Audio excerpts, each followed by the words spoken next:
Bismillahirrahmanirrahim. Assalamualaikum warahmatullahi wabarakatuh. Alhamdulillahi rabbil alamin. Wassalatu wassalamu ala asyrafil anbiya'i wal mursalin Sayyidina wa nabiyyina Muhammadin wa ala alihi wa sahbihi ajma'in. Ashhadu an la ilaha illallah wahdahu la syarika lah wa ashhadu anna Muhammadan abduhu wa rasuluh. Qala Allah Ta'ala, ya ayyuhalladzina amanu taqullaha haqqa tuqatih wa la tamutunna illa wa antum muslimun.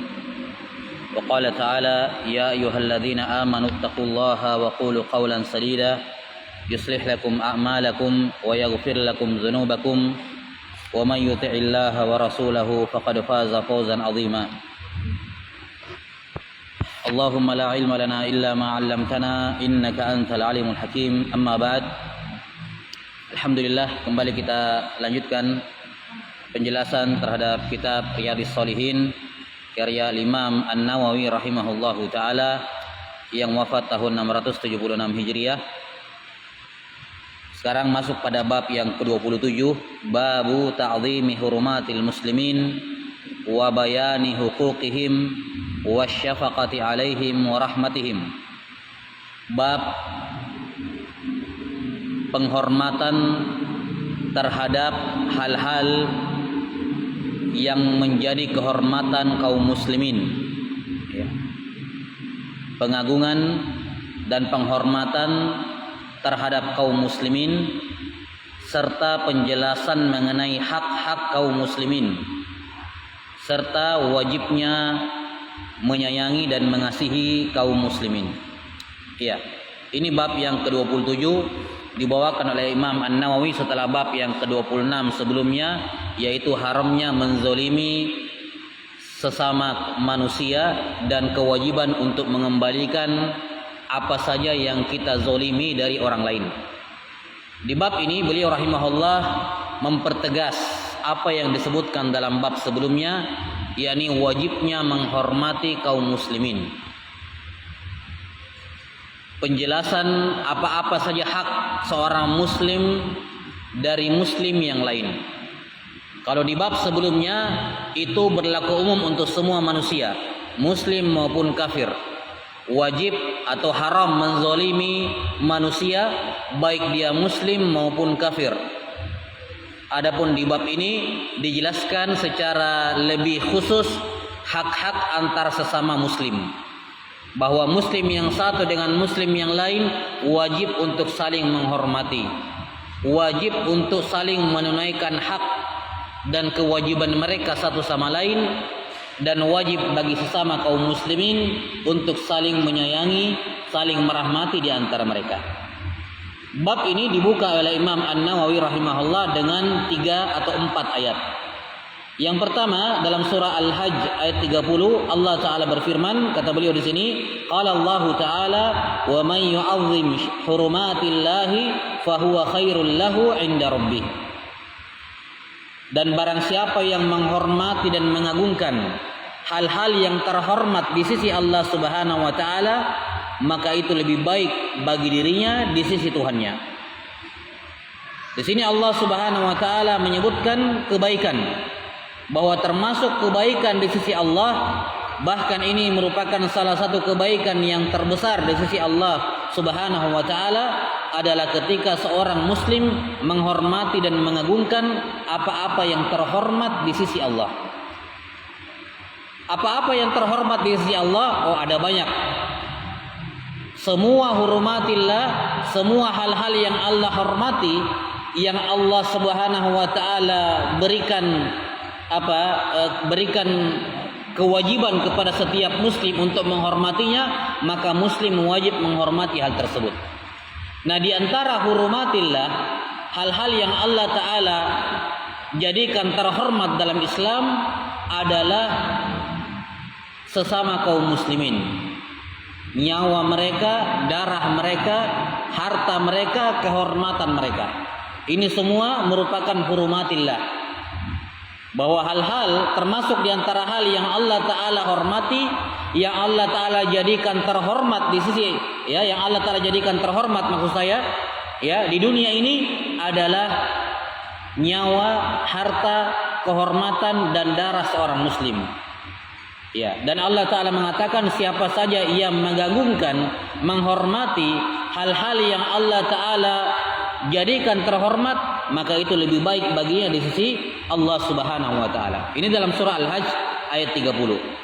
Kemudian di dua ayat berikutnya dalam ayat yang ke-32 Allah Subhanahu wa taala berfirman wa qala ta'ala wa man yu'azzim sya'airallahi fa innaha min taqwal qulub. Barang siapa yang menghormati, mengagungkan syiar-syiar Allah, maka itu merupakan tanda ketakwaan hatinya. Dan di antara syiar Allah Subhanahu wa taala di muka bumi ini adalah hak sesama muslim. Nyawa mereka, harta mereka, kehormatan mereka, harta mereka, ini semuanya merupakan syiar Allah Subhanahu wa taala. Walaupun tidak terbatas itu saja, karena syiar Allah, hurmatillah itu banyak. Dan semua wajib kita hormati, semua wajib kita agungkan. Misalnya hurmatillah, masjid-masjid itu hurmatillah. Ya, hal-hal yang Allah jadikan terhormat, masjid-masjid itu semua hurmatillah. Secara khusus 3 masjid yang mulia tentu saja. Ini semua wajib untuk kita agungkan karena masjid-masjid ini merupakan hurumatillah dan merupakan syiar Allah, syiar-syiar Allah Subhanahu wa taala.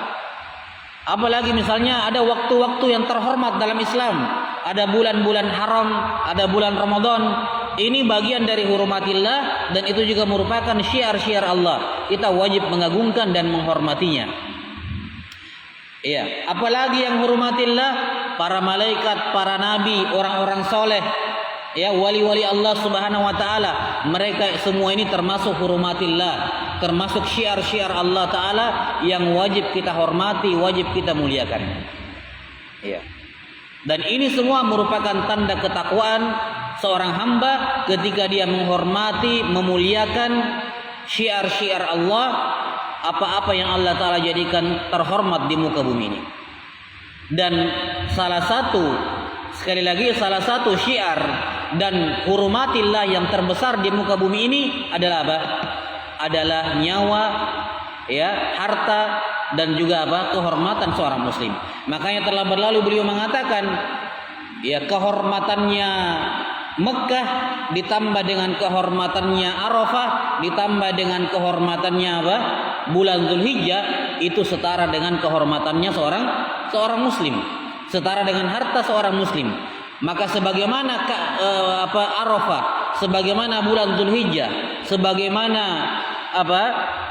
haji ataupun Mekah ini merupakan syiar Allah, hurumatillah, maka demikian pula nyawa seorang muslim, darah seorang muslim, kehormatan dan harta mereka, semuanya ini merupakan syiar dan hurumatillah yang wajib kita hormati dan wajib kita jaga. Kemudian ayat yang ketiga beliau mengatakan wa qala ta'ala wakhfid janahaka lil mu'minin. Wahai Muhammad, rendahkanlah dirimu, rendah hatilah kamu kepada orang-orang yang beriman. Ini Nabi sallallahu alaihi wasallam sebagai seorang nabi, sayyid waladi Adam, pemimpin semua manusia. Ya, pemimpin semua manusia, nabi yang terbaik, rasul yang terbaik, pimpinan ulul azm. Ya. Diampuni semua dosa-dosanya, plus beliau seorang kepala negara. Allah menyuruh secara khusus kepada beliau, ya Muhammad, wakhfid janahaka lil mu'min. Rendah hatilah kamu kepada orang-orang yang beriman. Ya, dan ini diantara bentuk menghargai dan menghormati hurumatillah. Dan ini menunjukkan kepada kita bahwa diantara hak sesama muslim, karena ingat ini judul babnya bukan hanya terkait dengan hurumatil muslimin, tapi juga penjelasan terhadap hak sesama muslim. Bahwa di antara sesama muslim dari muslim yang lain adalah rendah hati kepada sesama muslim, tidak tinggi hati. Maka ini tantangannya adalah ujub, merasa lebih baik, merasa lebih hebat dibandingkan yang lain, ya, sombong dan seterusnya. Nabi SAW sebagai manusia yang paling mulia dari sisi agama maupun dari sisi dunia, beliau diperintahkan oleh Allah Ta'ala untuk rendah hati. Jangan merasa tinggi hati, ya. Jangan memisahkan diri kamu, menutup diri kamu dari umat, ya. Sebagaimana raja-raja yang kalau mau ketemu rakyatnya, mau ketemu dengan dia, ya, itu susah. Ya, susah. Paling banter ketemu dengan orang yang penjaga gerbang misalnya. Tidak bisa ketemu. Jangan kamu sekat dirimu dari kaum mukminin. Walaupun kamu seorang raja, seorang nabi, seorang kepala, tidak. Jangan kamu istilahnya jaga jarak dari mereka. Rendahkan dirimu kepada mereka, dan itu diantara hak mereka yang kamu harus tunaikan, wahai Muhammad. Ya. Yang kamu harus tunaikan, wahai Muhammad. Nabi Muhammad SAW adalah manusia, satu-satunya manusia di dalam di umat terakhir ini. Kalau ada manusia yang paling layak beliau, kalau ada manusia yang paling seandainya misalnya ujub dibolehkan dan seterusnya, orang yang paling layak adalah Nabi SAW, karena beliau punya semua keutamaan. Tapi bersamaan dengan itu beliau diharamkan dari sudut rendah hati kepada orang-orang yang beriman. Karena itulah kalau kita melihat Nabi SAW dengan para sahabatnya, tidak ada sekat, tidak ada jarak, ya. Nah, tidak ada jarak. Beliau berbaur dengan semua sahabatnya. Beliau punya kedekatan dengan keempat khalifah, Abu Bakar, Umar, Utsman, Ali. Beliau juga punya kedekatan dengan Abdurrahman bin Auf. Beliau punya kedekatan dengan orang yang terakhir masuk Islam seperti Abu Hurairah. Beliau juga punya kedekatan dengan Jarir bin Abdullah al-Bajali. Beliau punya kedekatan dengan Amr bin al-As. Jadi dari semua kalangan sahabat, masing-masing di antara sahabat itu punya momen-momen penting bersama dengan Nabi SAW yang mereka merasa, oh saya dekat dengan Nabi SAW. Nabi SAW dekat dengan saya. Ya, beliau SAW berusaha semaksimal mungkin untuk tidak membeda-bedakan, walaupun derajat di antara sahabat jelas berbeda. Makanya ketika terjadi perselisihan antara Abu Bakar As-Siddiq dengan Abdurrahman bin Auf, ya, Abdurrahman bin Auf dengan Khalid ibn Walid, afwan. Ketika terjadi perseteruan antara Abdurrahman bin Auf dengan Khalid ibn Walid, dua-duanya sahabat, beliau marah kepada Khalid ibn Walid. Ya, beliau marah dan membela Abdurrahman bin Auf. Selain karena beliau benar, beliau lebih mulia. Keutamaan Abdurrahman bin Auf jauh di atasnya Khalid ibn Walid. Ya, jauh di atasnya Khalid ibn Walid radhiyallahu taala anhu ajmain. Walaupun dua-duanya mendapatkan jaminan masuk surga. Dua-duanya mendapatkan jaminan masuk surga. Nah, karena itulah beliau sallallahu alaihi wasallam ketika diceritakan oleh Amr bin As, Amr bin As ini masuk Islam belakangan.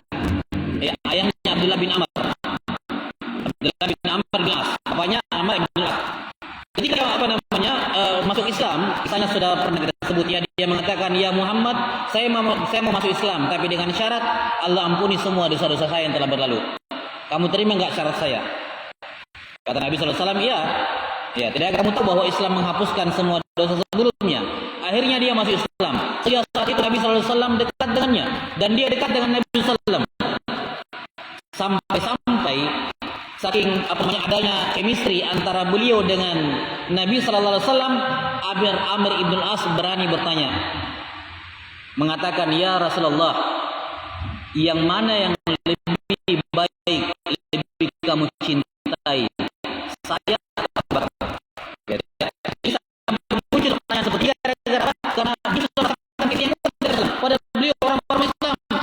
Ya, saya jawab jelas, Abu Bakar Siddiq, teman dari kecil Nabi sallallahu alaihi wasallam. Kan begitu. Tapi ini yang kita ingin tunjukkan adalah bagaimana Nabi SAW membagi chemistry beliau kepada semua sahabat. Tidak ada sahabat masa, oh saya ini sahabat pinggir saja, tidak dikenal oleh Nabi SAW atau tidak punya kedudukan di hadapan Nabi SAW, tidak seperti sahabat ini. Tidak. Nah, demikianlah seharusnya seorang seorang mukmin kepada mukmin yang lain. Ya, jangan sesama kaum muslimin berbaur kemudian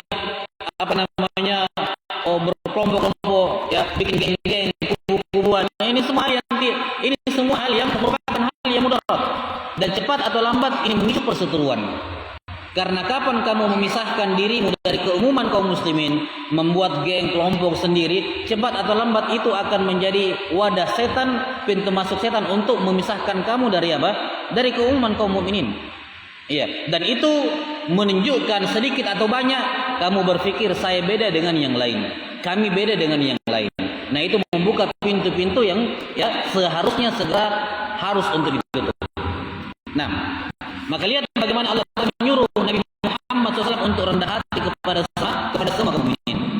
Kemudian ayat terakhir, wa qala ta'ala, Allah Ta'ala berfirman menyebutkan besarnya kedudukan kaum muslimin di sisi Allah Subhanahu wa taala. Maka lafzan bi nafsin awsadin fil ard fa ka'annama qatala an-nasa jami'a wa man ahyaha fa ka'annama ahya an-nasa jami'a. Barang siapa yang membunuh suatu jiwa bukan karena jiwa tersebut membunuh orang lain, yakni bukan membunuh jiwa karena kisos, tidak. Au fasadin fil ard, dan bukan pula alasannya membunuh orang karena orang yang dibunuh itu membuat kerusakan ke bumi. Ya.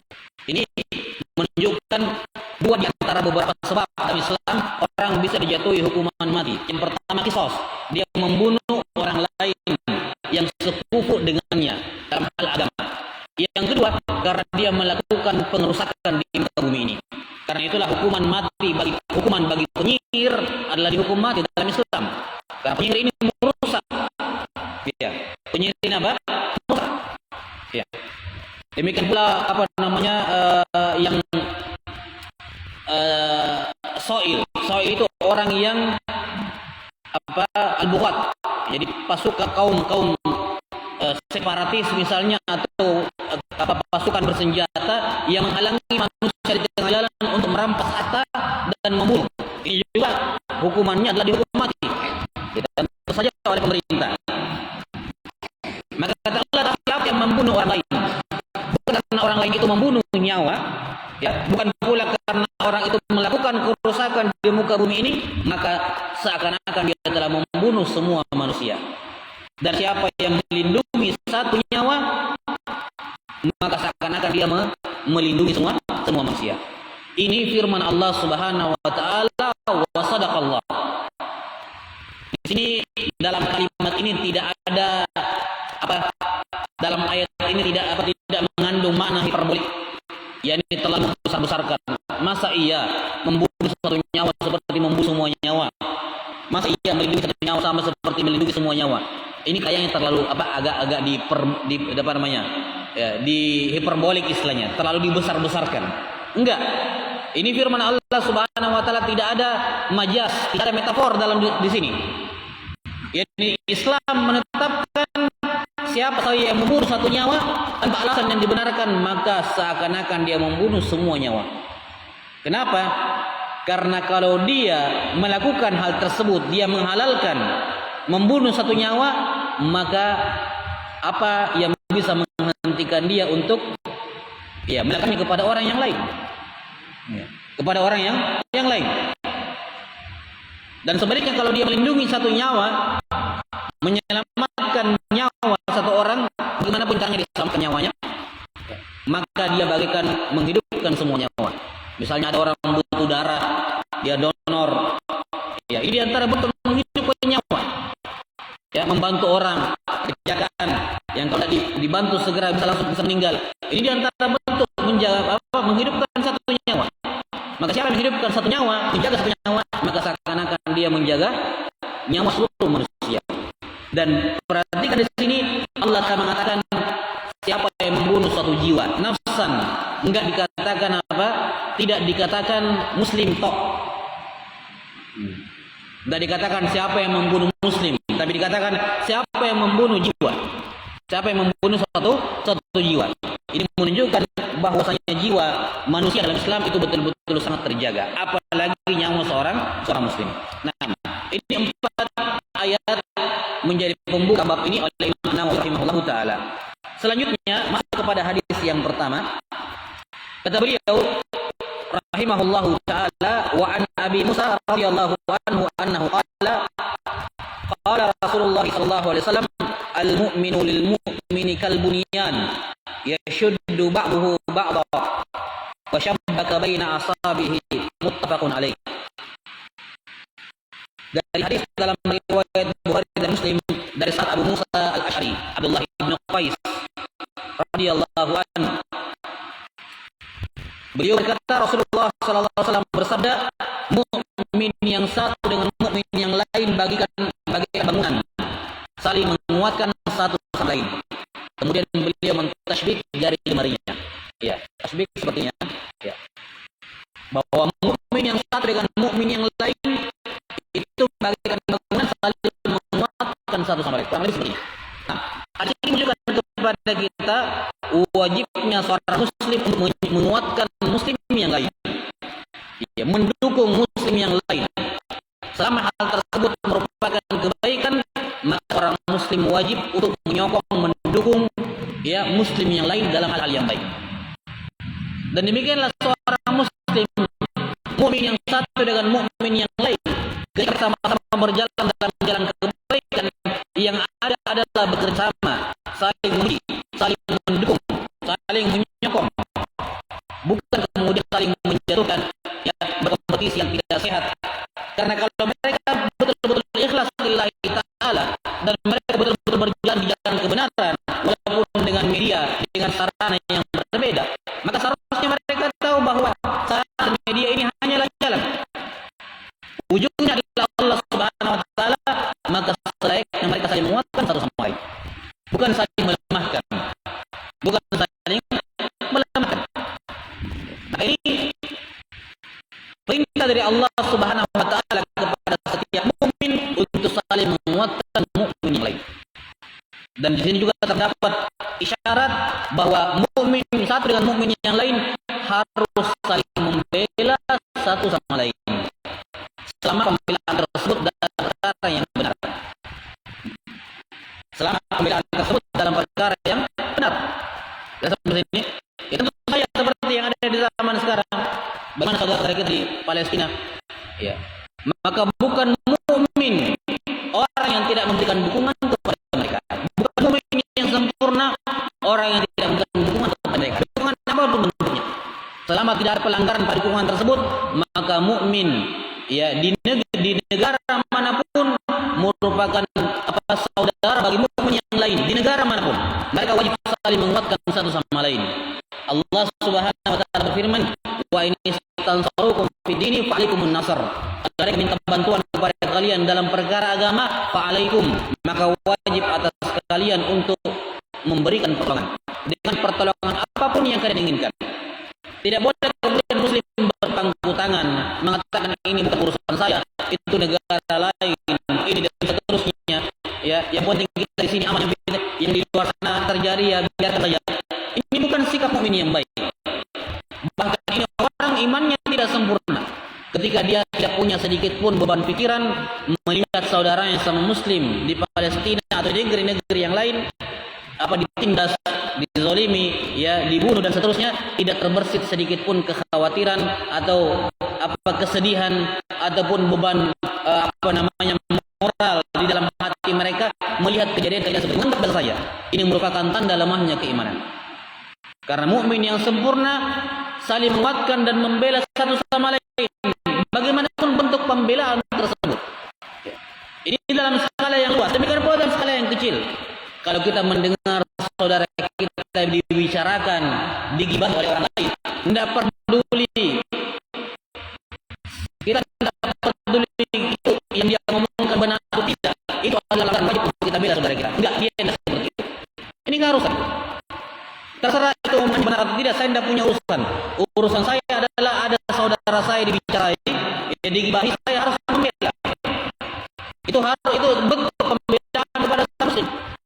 Jadi kalau di rumah misalnya ada keluarga ngomong begini-begini tentang orang lain, enggak usah dipertanyakan itu benar atau tidak. Tidak perlu. Kita tidak perlu tahu.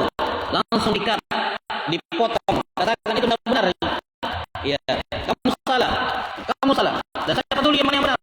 Omongan kamu yang benar atau omongan kamu salah, saya tidak peduli. Tugas saya adalah membela kehormatan seorang muslim. Kamu bicarakan muslim lain di depan saya akan bela. Walaupun kamu keluarga saya, satu darah dengan saya, adik kandung saya, kakak kandung saya, ini yang kamu bicarakan, saya tidak punya hubungan darah, tapi dia muslim juga. Saya akan bela dia walaupun di hadapan kamu. Ya. Tapi kalau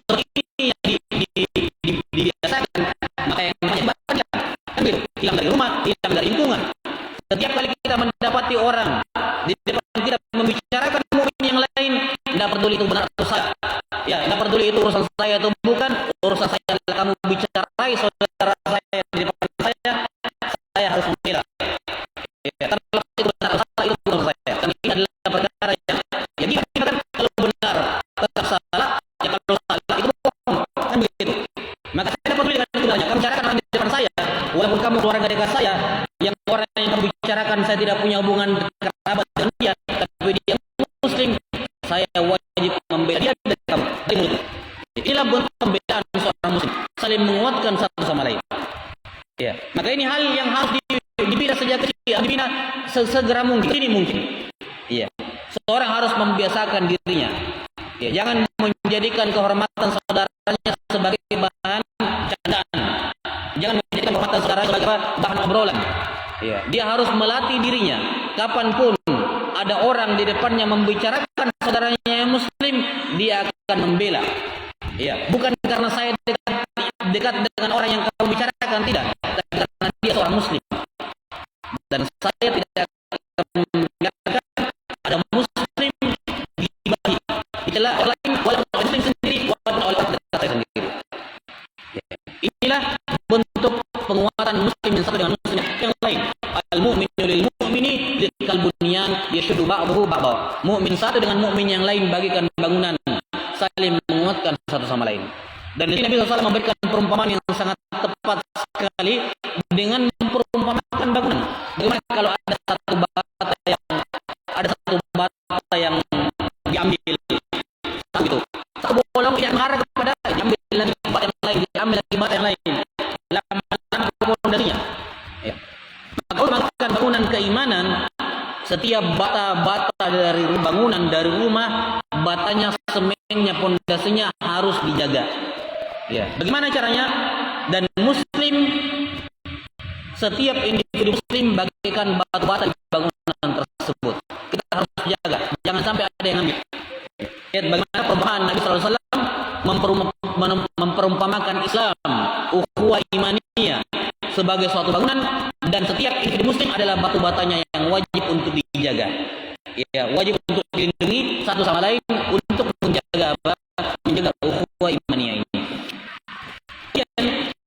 Hadis yang kedua, wa anhu radhiyallahu anhu qala Rasulullah sallallahu alaihi wasallam man marra fi shay'in min masajidina wa aswaqina wa ma'ahu nablun falyumsik aw liyaqbil ala nisaiha bi kafi ayusiba ahadan minal muslimina minha bi syai' muttafaqun alaih. Baik, sebelumnya di sini ini menunjukkan kepada kita juga bahwa ajaran Islam yang benar, ya, ini di zaman sekarang, ini salah satu parameter yang penting untuk diperhatikan. Banyaknya media informasi dalam agama, semua mengatasnamakan ini Islam, beginilah ajaran Islam. Salah satu tolak ukur untuk melihat ajaran tersebut apakah ajarannya menjaga kehormatan Muslim atau tidak. Apakah ajarannya itu seruannya mengajak kepada penguatan kaum muslimin atau tidak. Ini hal yang berbeda. Jadi kalau ada misalnya orang ikut pengajian, baru pertemuan pertama sudah dibilang kamu jauhi itu, ini dipastikan. Ya, jangan dekat-dekat. Kok bisa ada orang belajar Islam kemudian disuruh jauhi muslim lain? Ya, ini parameter, ini salah satu ukur. Ini salah satu ukur. Baru belum baca Al-Fatihah yang benar, baru mulai belajar Iqra, sudah dibilang jangan ikut ini, jangan ikut itu, jangan dekat-dekat sama ini, jangan dekat-dekat sama si itu, jangan ikut pengajiannya ini, jangan ikut. Ini semua ajaran yang jelas bertentangan dengan Islam. Ya. Nabi SAW ketika ada orang baru masuk Islam, yang beliau ajarkan apa? Rukun Islam, rukun iman. Bagaimana loyal, wala kepada sama kaum muslimin. Ya. Itu diperkuat dulu akidahnya. Nah, sebagai orang di zaman sekarang, ketika ada orang yang baru hijrah misalnya ikut satu pengajian, ya, terkadang kita didapati. Jadinya orang bingung. Saya sebelum pengajian baik-baik saja sama semua orang, karena saya ikut pengajiannya ini saya harus musuhi itu. Saya harus jaga jarak dari si itu. Ya, ini merupakan salah satu indikator bahwa ada masalah pada apa kamu menyuruh orang memusuhi orang lain atau menjauhi orang lain. Ini bertentangan dengan prinsip dasar Islam, al-mu'min lil mu'min kal bunyan. Mukmin satu dengan mukmin yang lain adalah bagaikan satu bangunan, saling menguatkan satu sama lain. Allah Ta'ala alam bisawab. Karena jadi seorang mukmin untuk menjaga hal ini. Inilah fondasi utama yang tidak boleh digugurkan kecuali dengan bukti yang meyakinkan. Karena kadang ada orang yang mengatakan, oh, iya sih wajib kita menjaga seorang, wajib kita menjaga ukhuwah imaniyah sama muslim. Tapi kan dia begini, dia begitu, dia melakukan perbuatan begini, dia melakukan perbuatan begitu. Itu menggugurkan haknya. Ini merupakan syubhat yang sangat lemah. Walaupun dikatakan itu benar, maka kamu harus punya pertanggungjawaban di hadapan Allah Subhanahu wa taala. Kenapa? Karena yang menjadi fondasi dasar dalam Islam adalah mukmin satu dengan mukmin yang lain saling mencintai. Itu dalil yang mutawatir. Tidak perlu diragukan. Puluhan ada ayat dalam Quran memerintahkan untuk saling mencintai, saling loyal, saling merahmati, saling menyayangi, saling menguatkan. Ratusan hadis tentang masalah itu bisa kita kumpulkan. Sementara menjauhi sebagian kaum muslimin karena perbuatan-perbuatannya, dia melakukan amalan pelanggaran tertentu, itu dalilnya terhitung pakai jari. Nah, itu bukannya kita ingkari, ada yang seperti itu. Betul, dalam Islam ada perbuatan disyariatkan menjauhi seorang walaupun dia muslim gitu. Ada. Tapi ini hal yang harus berhati-hati. Ya, tidak boleh serampangan, tidak boleh kemudian kita gugurkan ratusan hadis, ayat gabungannya, kemudian kita gugurkan dengan satu dua dalil yang mungkin pemahaman itu benar terhadap hadis atau ayat tersebut. Kita belum memahami secara benar ucapan ulama, siapa yang begini maka jangan begitu, siapa yang begini. Ini kan ucapan kadang dia masih belum bisa menafsirkan dengan benar, ya, masih belum memahami dengan benar. Kemudian 1, 2, 3 dalil digunakan untuk menentukan puluhan dalil yang memerintahkan apa? Saling menghormati, menjaga, dan tidak boleh memusuhi kaum muslimin lebih dari 3 hari. Inilah masalahnya. Inilah masalahnya. Maka selayaknya seorang muslim, ya, selayaknya seorang muslim menjadikan ini sebagai fondasi dasar dalam bermuamalah kepada sama muslim, bahwa hukum asalnya muslim lain, muslim satu dengan muslim yang lain saling menguatkan, saling mencintai, saling merahmati, bekerja sama menguatkan satu sama lain. Dan tidak boleh kita tinggalkan dari jelas, tegas, mutawatir yang puluhan bahkan ratusan ya dalilnya tentang masalah ini, kita tinggalkan semuanya hanya karena perkara yang masih samar-samar. Ya mungkin iya, mungkin tidak, mungkin dia melakukan kesalahan, mungkin dia tidak, mungkin dia melakukan kebidahan, mungkin juga tidak. Ya, ini semua perkara yang masih samar-samar dan silakan dia lakukan hal tersebut. Ya, kalau memang dia punya pertanggungjawaban di sisi Allah yang dia bisa jawab Allah Ta'ala pada hari kiamat, kenapa kamu jauhi saudaramu lebih dari 3 hari? Ya, ini hal yang harus diperhatikan. Maka sekali lagi, kita tidak mengingkari adanya pengamalan seperti itu, ada, tapi harus hati-hati. Harus pastikan, harus sampai yakin terlebih dahulu, baru kamu terapkan ayat-ayat ataupun hadis yang semacam itu. Ya, karena konsekuensinya ini hadis-hadis yang sangat banyak akan tidak diamalkan sementara. Jelas ya? Wallahu ta'ala alam bisawab. Baik. Okay. Iya. Jadi saya kira ini terkait dengan bab ini. Jelas beliau Imam Nawawi rahimahullahu taala membuka bab ini dengan hadis ini sangat baik sekali, ya. Dan saya enggak tahu apakah sebentar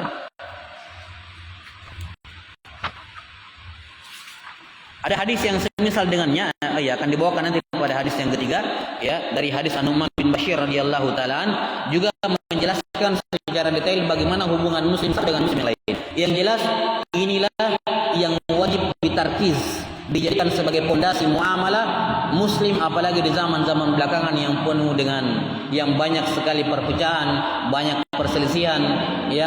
Ini harus dijadikan sebagai pondasi dasar dulu. Ya. Ini harus dijadikan sebagai fondasi dasar bahwa sesama muslim, sesama masih beragama Islam, maka wajib mereka saling menjaga satu sama lain. Tidak boleh memusuhi, tidak boleh saling menjauhi. Asal ini nanti dia boleh tinggal tinggalkan kalau dia bisa menjawab di hadapan Allah nanti pada hari kiamat dengan bukti yang meyakinkan, bukan katanya-katanya, bukan karena ngomong ini karena guru saya bilang begini, karena bilang enggak. Itu semua hal yang harus dia pertanggungjawabkan sendiri di hadapan Allah Subhanahu wa taala. Nah, wallahu taala shawab. Saya kira cukup sampai sini sebagai pengantar. Wa ilminallah. Nasallallahu taala yu'allimana mimma yanfa'una wa yanfa'ana bima 'allamana. Innahu waliyyu dzalika wal qadiru 'alaih. Subhanallah wa bihamdihi asyhadu an la ilaha illa anta astaghfiruka wa atubu ilaik. Walhamdulillahirabbil alamin. Assalamualaikum warahmatullahi